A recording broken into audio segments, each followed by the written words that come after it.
I was in the middle of buying a house and getting ready to move when suddenly my mother-in-law showed up with a crazy idea. She wanted to live with us. She'd always treated me badly, making me work like crazy whenever I visited their house. My father-in-law didn't do anything to stop her. It seemed like she wanted to move in with us just to make me work for her. Determined to stop this, I told them a surprising fact. I'm single. They were shocked, but they kept saying mean things about me. Someone who was watching got really angry. Let me introduce myself.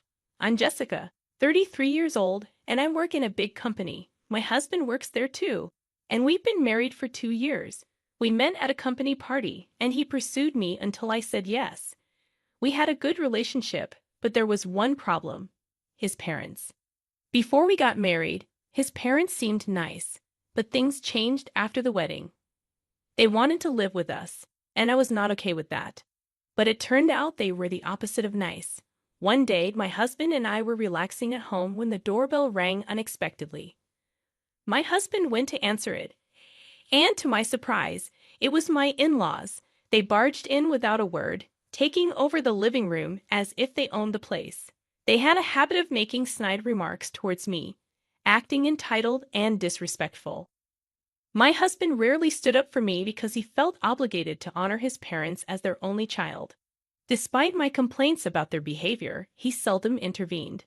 Meanwhile, my mother-in-law would constantly demand things like tea in a loud and indirect way. During their unexpected visit, I had to cater to them, preparing tea and lunch, ruining our day off. This wasn't the first time they had intruded on our plans. They even had the audacity to invite us to a tea party at their place, knowing I'd be expected to do all the work. But if I didn't go, I knew she'd gossip about me later. So reluctantly, I decided to attend her tea party. I wished my husband would stand up for us, but I knew it wouldn't work. On the day of the party, we were expected to arrive early. My mother-in-law scolded us for being late, even though it wasn't entirely our fault. Then she put me to work right away, while she relaxed and watched TV. I ended up preparing all the snacks for the party, which took a long time because she demanded so much. She criticized me for being slow, even though she never made snacks herself. I finished them relatively quickly, but she never thanked me. I realized she purposely asked for more to hassle me. While my husband and father-in-law set up for the party, they didn't help with the cooking. Throughout the preparations, she made snide remarks, but I tried to ignore them. During the party, she took credit for the snacks whenever guests complimented them. It was a painful experience for me, but I'm glad you liked them. Even though she didn't help at all, she took credit for my work. Furthermore, when the discussion turned to daughters-in-law, she made up stories, saying things like, "My daughter-in-law treats me like a slave." It was very uncomfortable for me. After the tea party ended, I had to clean up everything, and she even asked me to clean the room. I felt like a maid, holding back tears. I thought to myself, I'm never coming here if she calls me again. But life wasn't that easy. The tea party seemed to be a big hit and became a regular event, especially since many said they loved the snacks. "Jessica, there's another tea party next weekend. Please come." "But I have work that day." "You can take a day off, right?" "Are you trying to embarrass me? If you don't come, I'll make sure you get divorced." She called me unexpectedly and insisted I come. Even when I said I had work, she showed no mercy. I didn't have the courage to oppose her and felt threatened by the possibility of divorce, so I always obliged, taking days off from work. As a result, I ended up working tirelessly for these tea parties and taking frequent leaves from work, which made things uncomfortable at my workplace. Whenever I discussed this with my husband, he just said, "Come on, she doesn't mean any harm. Just let it go." He never really helped. Before I knew it, I found myself constantly pondering how to break free from this miserable life. The answer I came up with was to get a divorce. It meant separating from my husband David. Honestly, I grappled a lot with the decision. Even though I felt betrayed by David not helping me, a part of me still loved him. I didn't want to continue a life tormented primarily by my mother-in-law. By divorcing David, we would essentially become strangers, eliminating the need to interact with my in-laws. The only remaining issue was whether David would agree to the divorce. "I don't want a divorce," David said, surprised by my sudden suggestion. "I can't stand dealing with your mom anymore. You know what our relationship with her is like, right?" "I get it. But that doesn't mean we have to divorce. I love you, Jessica, and I want to be with you forever." "I feel the same, but I can't bear it any longer. How about we get a divorce on paper, live separately, but still stay in touch and maintain our relationship? What do you think?" Hesitantly, David agreed. And so, due to the malicious actions of my mother-in-law, we ended up getting a divorce. Life post-divorce was truly peaceful. Having submitted our divorce papers gave me the push to change my cell phone model and number, which stopped the incessant calls from my mother-in-law. David continued to live in our previous apartment while I rented a new one, ensuring unexpected visits from my in-laws ceased. Life without interacting with my in-laws was great, but something was missing: the married life with David. Even after the divorce, our mutual affection meant neither of us was satisfied living apart. Then an idea struck me. It was a risky plan, but I decided to give it a shot. As a first step, I immersed myself in my work more than ever before. After explaining my situation to my colleagues post-divorce, I regained their trust by dedicating myself fully to work. Eventually, I achieved savings of $500,000. Since college, I had enjoyed saving money, dreaming of buying my own home someday. Having finally saved up $500,000, I felt confident about buying a decent home.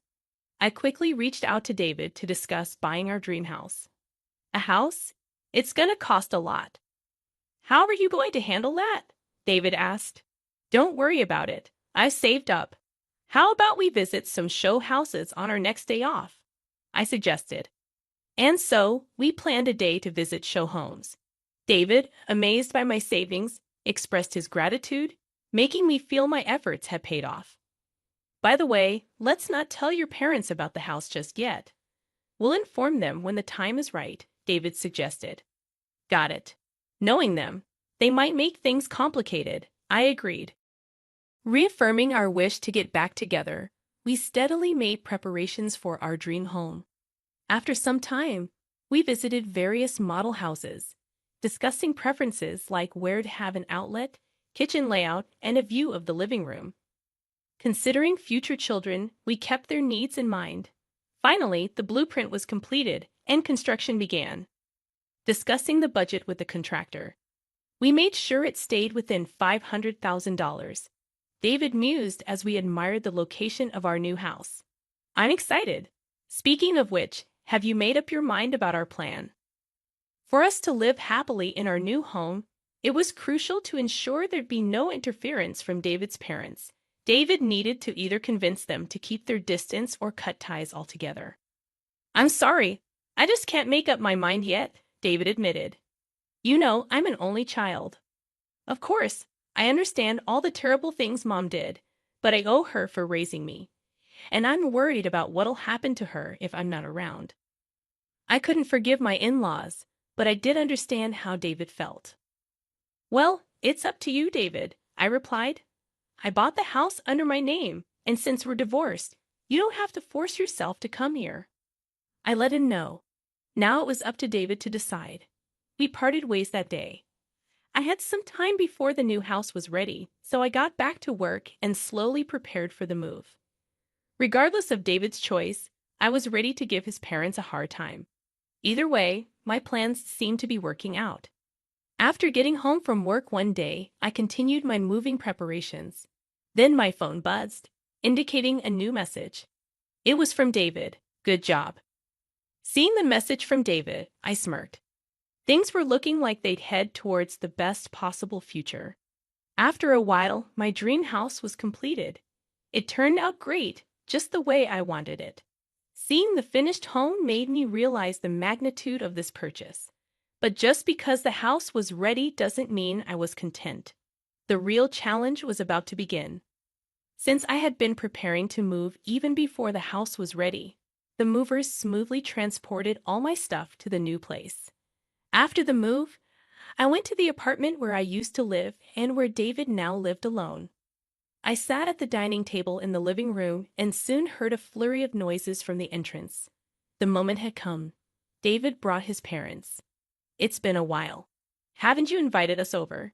His mother complained as they headed towards the living room. As soon as they saw me, his mother exclaimed, "Jessica, we heard you were on a long business trip, but you're here. Why didn't you tell us sooner?" "Sorry about that. I just got back yesterday and was too busy to reach out," I lied. "Well, all right. But you bought a house, right, and spent a lot of money? It's pretty spacious. Maybe we should live with you," his mother suggested. "Indeed, living with you too would be more comforting," his father chimed in. "You bought the house for us, right?" I had to bite my tongue to not laugh out loud at his father's remark. David silently observed the situation. "Please take a seat. We need to discuss this," I said as I served them tea. I thought, this is the last time I'll entertain them. "Now about that new house," my mother-in-law began. "Exactly. You bought it for us, right? I'm looking forward to living with you too. But I'm single, you know," I replied. I hadn't told the in-laws that we divorced. To dodge my mother-in-law's unreasonable demands, I had lied about going on a long business trip. "Single? What do you mean? Aren't you married to David? What nonsense is this? Are you making fun of us?" They exclaimed upon hearing the truth. They were furious. "Exactly as I said. David and I are divorced, so I'm single. The house is under my name, so you can't live there. I decide who lives in my house." We never heard about any divorce, and the sudden business trip seemed fishy. "Thanks to you, I've been made a fool of. Watch your actions, young lady, and take responsibility," they scolded. "So you betrayed not just us, but David too?" "Divorcing was the right decision," they continued. When I firmly stated that I couldn't live there, my in-laws bombarded me with sarcastic remarks and complaints. Hearing this, my husband David finally lost his temper. "Enough. Stop badgering Jessica. Back off," he intervened, shocking his parents into silence.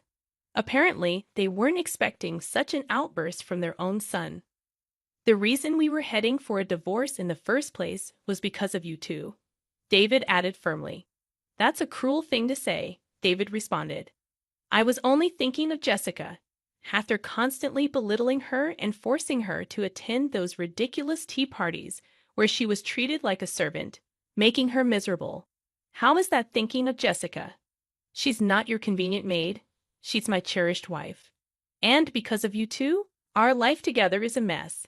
Stay out of our relationship." On the day we were packing for the move, I received a message from David. "I'm really sorry for everything. I've decided to cut ties with my parents." I had thought that he didn't truly love me because he never helped out before. Hearing David's true feelings, I almost burst into tears. I was their only child, so I thought they'd be lost without me. I owed them for raising me, so I never said anything. But I've reached my limit. I'm cutting ties. Don't come near Jessica and me ever again. "Is that how you talk to your parents?" his mother protested. "People who hurt my beloved wife don't have the right to call themselves parents," David replied firmly. "Don't say that. I'll try to improve my relationship with Jessica," his mother pleaded. I didn't trust my mother-in-law's words at all. After hearing what David said, she still insisted on improving our relationship. "Do you want to hear this?" I asked, opening a voice memo on my phone and playing a recording. It was a collection of the snide remarks my mother-in-law had made to me, with a few from my father-in-law. Their faces went pale as they listened. "If you try to approach us again, I'll take this to a lawyer. That's how it is, so please leave. And by the way, we've already canceled the lease on this apartment, so showing up unannounced won't do any good," David declared, ushering his parents out. And they left dejectedly. That marked the end of our long struggle with my overbearing in-laws. Afterwards, David prepared for our move to our new home. Rumor has it that word got out in their community, and they became the talk of the town. I wondered who could have leaked it, only to find out David had told some close friends about the situation to ensure his parents wouldn't overstep their bounds again. I hadn't thought of that, so I almost gave David a standing ovation. For my part, David and I reconciled, resubmitted our marriage license, and were happily back together. The strategy one had in mind worked perfectly. Now we're comfortably settling into our dream home. It was quite an investment, and given the uncertain circumstances when we bought it, I was nervous. But living here happily with David, I feel it was worth every penny. And then, to our surprise, I was pregnant. Our future as a family of 3 in this house isn't far away.